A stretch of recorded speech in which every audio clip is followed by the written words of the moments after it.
Olá, muito boa noite para todo mundo. No romper do dia, o sol nascente por detrás da morraria distante alumiou num instante a boiada e os viajantes, saudando o começo de mais uma jornada. E depois de vencer tantas léguas de estrada, a comitiva do Terra Viva DBO na TV anuncia a sua chegada nesta ribeira, fazendo a saudação ao povo da freguesia e começando mais uma função novidadeira com a apresentação da nossa prosa brideira do dia.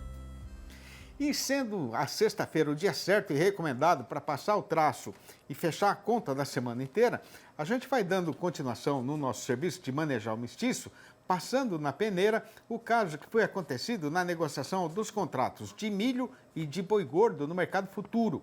Um assunto que está na responsabilidade do zootecnista Douglas Coelho, analista e sócio da Radar Investimentos e consultor convidado aqui no Terra Viva DBO na TV. Acompanhem.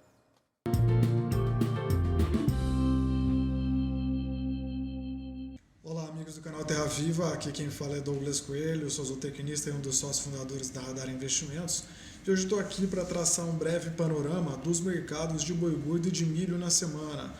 Semana essa que foi bem agitada, talvez nosso tempo aqui não seja suficiente para a gente resumir com detalhes o que aconteceu, mas de uma maneira breve a gente teve já o início da semana bem conturbado, com muita volatilidade em relação às incertezas do prazo que o presidente Trump dos Estados Unidos colocou em relação às tarifas do Brasil.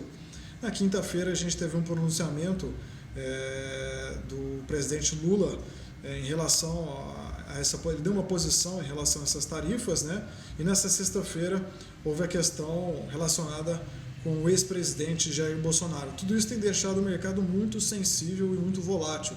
Tanto os preços do boi gordo quanto do milho na B3 têm oscilado de uma maneira rápida, com grandes oscilações, né? Enquanto no mercado físico essas oscilações estão relativamente mais contidas e negócios mais travados, mesmo porque boa parte dos agentes, dos participantes, tem algum receio, tem algum pé atrás com os próximos acontecimentos. Essa incerteza deixa o pecuarista um pouco mais retraído para vender os seus animais, enquanto a indústria tenta testar preços abaixo de balcão. A gente vê aqui em São Paulo a indústria tentando testar na casa de 295, 300 à vista em São Paulo, com escalas praticamente prontas até o final desse mês, buscando preencher as escalas do início de agosto. A carne no atacado teve uma ligeira queda de 20,50 para 19,50. Isso tem mantido também os preços sob pressão. A gente vê também, por um lado do milho, que boa parte da colheita da safrinha já foi finalizada. A gente tem, segundo a AG Rural, cerca de 50% da área semeada já colhida aqui no Brasil Central. Então, naturalmente, a gente pode ver nas próximas semanas um pouco menos de cereal entrando no mercado, como a gente viu nessa primeira leva. Isso tem deixado as oscilações relativamente mais calmas. A gente tem que ficar bem atento à questão do dólar. Toda essa questão política está trazendo o dólar mais forte em relação ao real. Bom, pessoal, essa mensagem que eu gostaria de passar para vocês. Contem com todo o time da Radar Investimentos. Um forte abraço. Até mais. Com a boiada correndo o chão na estrada em marcha sossegada e conforme o acerto que tinha sido feito antes de a marcha ser começada, a gente vai tocando em frente a nossa apresentação, fazendo agora um resumo a respeito da situação no mercado dos insumos de maior consumo na mantença e na engorda do nosso gado. Olá, pessoal. Aqui quem fala é Rodrigo Demundo, zootecnista e analista de mercado aqui da Scott Consultoria. E hoje eu venho conversar sobre a relação de troca entre a arroba do boi gordo e a tonelada da polpa cítrica peletizada. Mas antes eu gostaria de lembrá-los que a sexta edição da pesquisa expedicionária aqui da Scott Consultoria, o Confina Brasil, já está acontecendo. Então não esqueçam de nos acompanhar pelas nossas redes sociais com o @confinabrasil ou pelo nosso site confinabrasil.com. Bom, pessoal, segundo o levantamento da Scott Consultoria, na parcial de julho, a tonelada da polpa cítrica peletizada ficou cotada a R$ 1.166. Isso sem considerar o frete. Um recuo de 1,4% em relação ao fechamento de junho. E esse é o terceiro mês consecutivo de queda para a cotação do insumo. Já a arroba do boi gordo, no mesmo período, também operou com pressão sobre os preços. Em relação ao fechamento do mês passado, ela registrou uma queda de 1,2%. Cotado na Praça Paulista, considerando os preços a prazo e livre de impostos, a R$ 303. Mas, apesar desse recuo na cotação da arroba do boi gordo, a queda na cotação do insumo foi levemente maior, o que manteve a relação de troca favorável para o pecuarista, até melhorou um pouco, melhorou cerca de 0,2% em relação ao fechamento de junho. Então, até o momento de julho, 3,8 arrobas de boi gordo são necessárias para a compra de 1 tonelada do insumo. E no curto e médio prazo, a expectativa, com o aumento da oferta de boiadas para o mercado e as incertezas sobre as exportações para os Estados Unidos, a expectativa é de pressão sobre a cotação da arroba do boi gordo, e o que vai acabar interferindo na relação de troca. Mas também no curto prazo, a expectativa é de continuidade de pressão sobre a cotação da polpa cítrica peletizada. Isso por conta do aumento da oferta de matéria-prima aqui no mercado interno, né? O aumento da oferta de laranja, o que também pode acabar melhorando a relação de troca no curto prazo. Mas temos que ficar de olho aos problemas geopolíticos que vêm acontecendo nos últimos dias. Mas por hoje é só, pessoal. Fico muito grato pela audiência e até a próxima. Vigiando a toada da boiada e cuidando para não deixar a ponteira ficar muito apartada da culatra, a comitiva aproveita esta aguada lindeira da estrada para fazer aqui uma parada ligeira, mas já fica combinado que a nossa lida marchadeira será recomeçada dentro de alguns instantes. É já que o Terra Viva DBA na TV vai voltar. Aguarde. Impresso ou digital? Se você quer o melhor conteúdo para a pecuária, fique com os dois.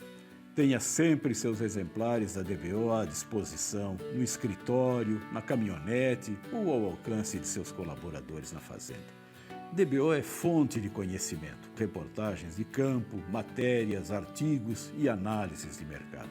Entre lá na nossa loja no portal DBO e faça sua assinatura impressa e digital ou só digital.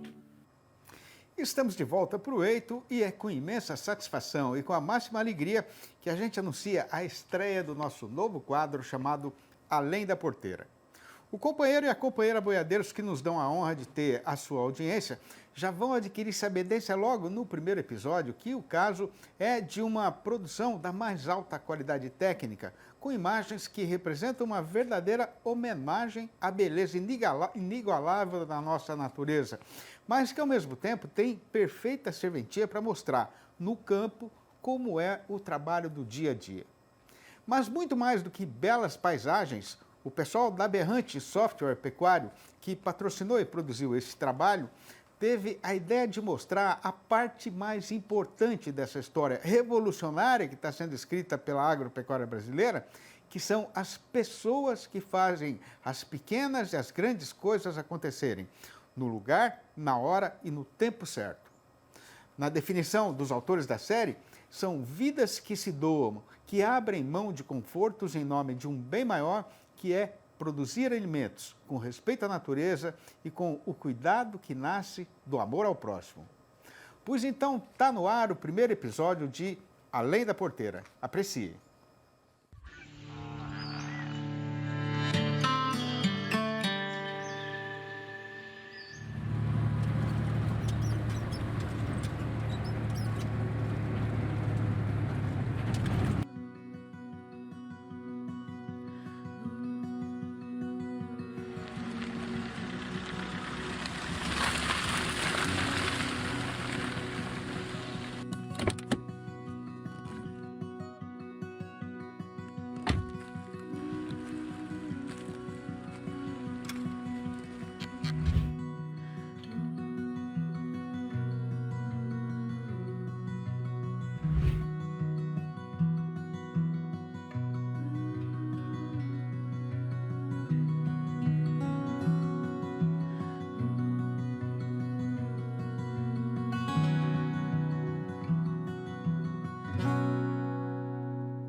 Sou Ademir Ribeiro, médico veterinário, formado na UNOeste, Universidade do Oeste Paulista, já há 26 anos na estrada como veterinário.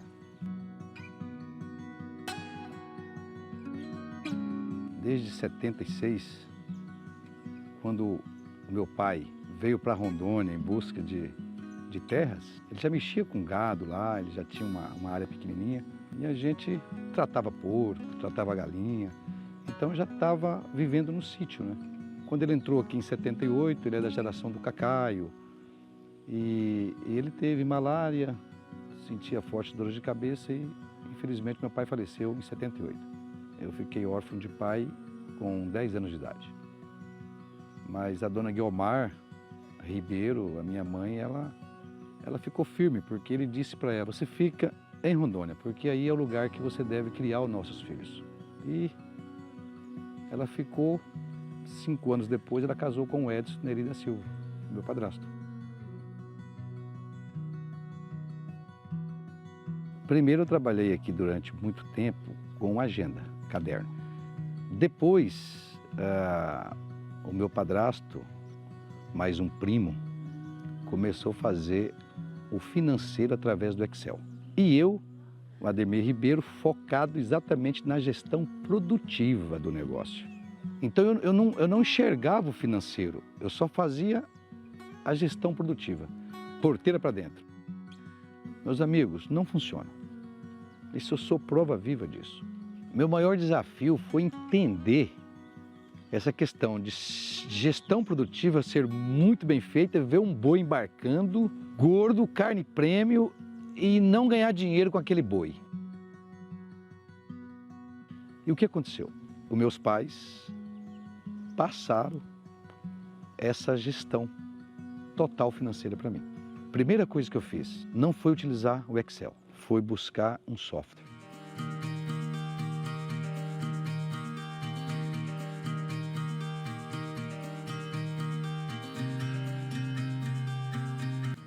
O meu nome é Edson, eu sou casado com a Guiomar, minha esposa. Nós somos proprietário aqui da Estância Espora de Prata. Ao longo desses anos, a gente sempre teve dificuldades em gestão da propriedade. E resolvemos, ao cabo de 3 anos atrás, introduzirmos um sistema e optamos pelo sistema Berrante. O sistema é um sistema de fácil operacionalização. O nosso colaborador da fazenda tem condições de operacionalizá-lo, né? Ele não está encontrando dificuldade e nós temos satisfação de ter utilizado até então esse sistema Berrante. Como é que eu toco a fazenda hoje? Tudo em software. Ele anda com o celular, com o aplicativo, né, pendurado com eles aqui. Ali ele já faz todo o sistema de mudança de pasto pelo software. Eu à noite chego no hotel, em qualquer lugar que eu estou viajando, aí eu abro o meu notebook, ali eu já sei que ele mudou o gado de pasto. Quando vai embarcar, ele passa o gado no curral, eu sei o peso. Eu peço um GMD de um gado que está em recria para saber se está pagando o que eu estou fazendo de trato no coxo. Eles passam o gado no curral, pegam o peso, todo medido por software, tocado por eles, pelo Igor e pelo Zezinho. Eu tenho percebido que a equipe, seja as esposas, os filhos e eles, trabalham com um sorriso no rosto. O nosso projeto é fazer com que eles cresçam, com que eles ganhem dinheiro. Os nossos 2 funcionários já têm carro próprio, mora bem, tem bônus, tudo que é feito aqui tem bônus. Eles ganham bônus porque ele conduz o software, ele precisa estudar para isso, desenvolver. Então, o nosso crescimento pessoal é exatamente pensando no crescimento da nossa equipe. Então nós enxergamos isso com bons olhos, de fazer com que eles também cresçam financeiramente. No próximo capítulo, vamos conhecer a verdadeira alma da Estância Espora de Prata. Por trás de toda a tecnologia e da operação, existem histórias de vida, dedicação e um profundo amor pela terra. Vamos descobrir por que eles são o verdadeiro coração da fazenda.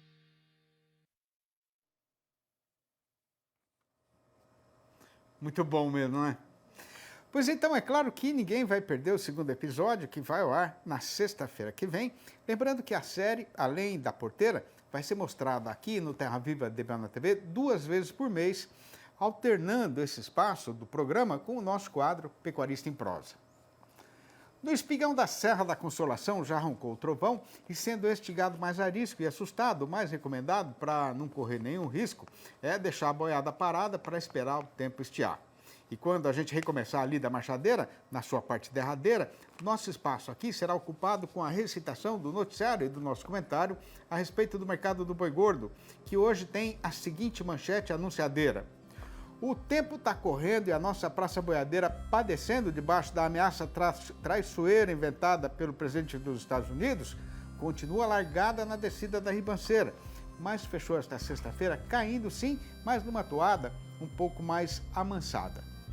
Se o companheiro quiser ajeitar a lenha no fogão para esquentar o feijão, dá tempo, mas não vai se demorar, porque já que o Terra Viva DBO na TV vai voltar. Com a boiada engordada e feita a conta de quanto foi o custo, a gente passa agora a sondar o mercado para assuntar se esta é a melhor hora para fazer a negociação desse gado sem levar susto com a sua cotação.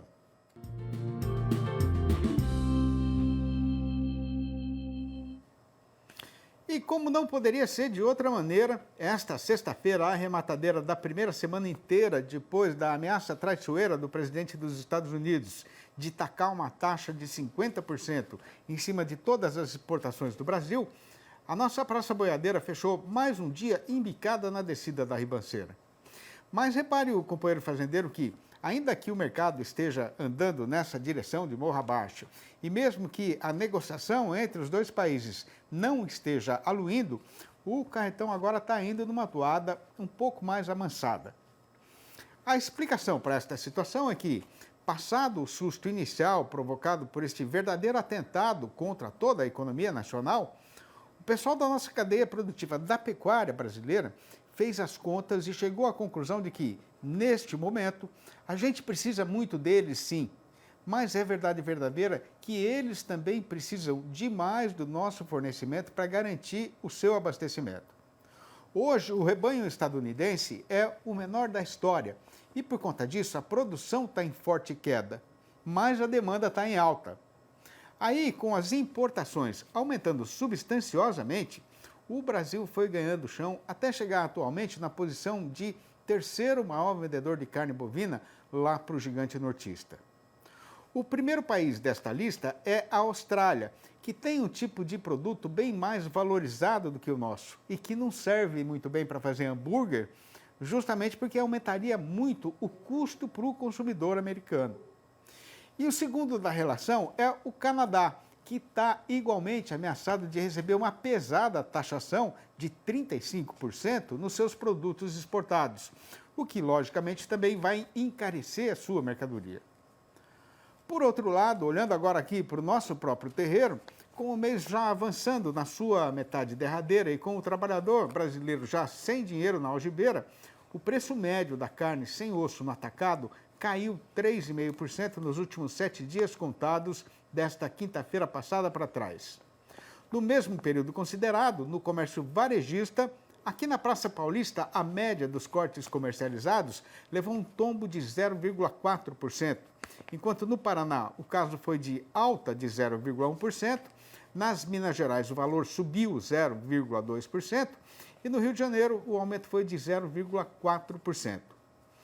Juntando tudo, o resultado foi que, no balanço do dia da Scott Consultoria, foram registradas mudanças nas cotações em 8 das 32 regiões pesquisadas em todo o Brasil e, uma vez mais, em todas elas a arroba caiu.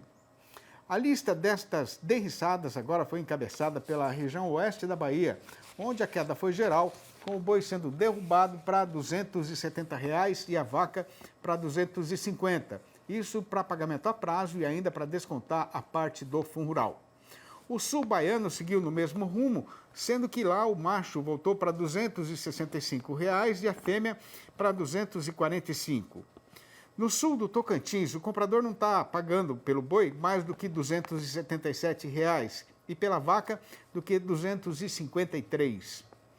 No sul do Goiás, a foiçada pegou só na fêmea, que foi cortada para R$ 263.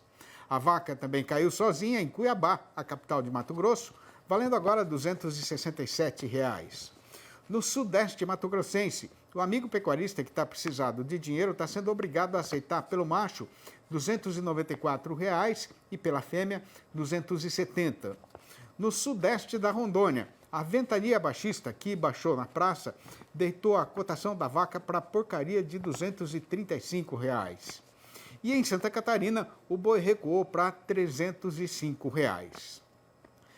Na frente da comitiva de burros e carros de boi, o candeeiro do lado e logo depois o gado pantaneiro contado em milheiros, eu ia ponteando a tropa arriada, montado na minha besta pinhã malacara, bem ajaizada, rompendo a manhã pela longa e amada estrada.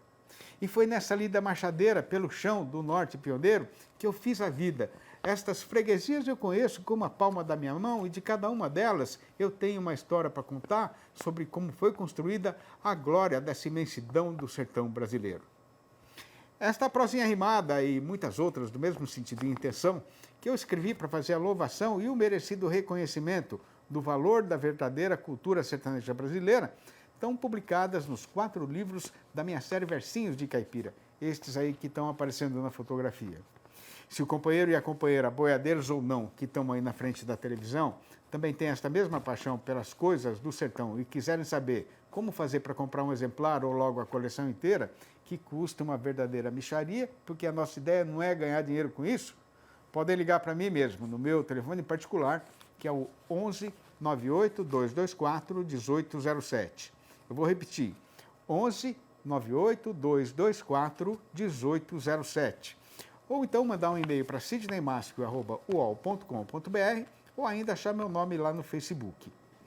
E na certeza de ter cumprido com a presteza requerida o que havia sido prometido no começo desta função, a comitiva faz aqui a saudação de despedida e pega de novo a marchar no estradão, deixando certo de voltar para mais uma apresentação do Terra Viva DB na TV, na segunda-feira, às 6h30 da manhã e às 7h25 da noite.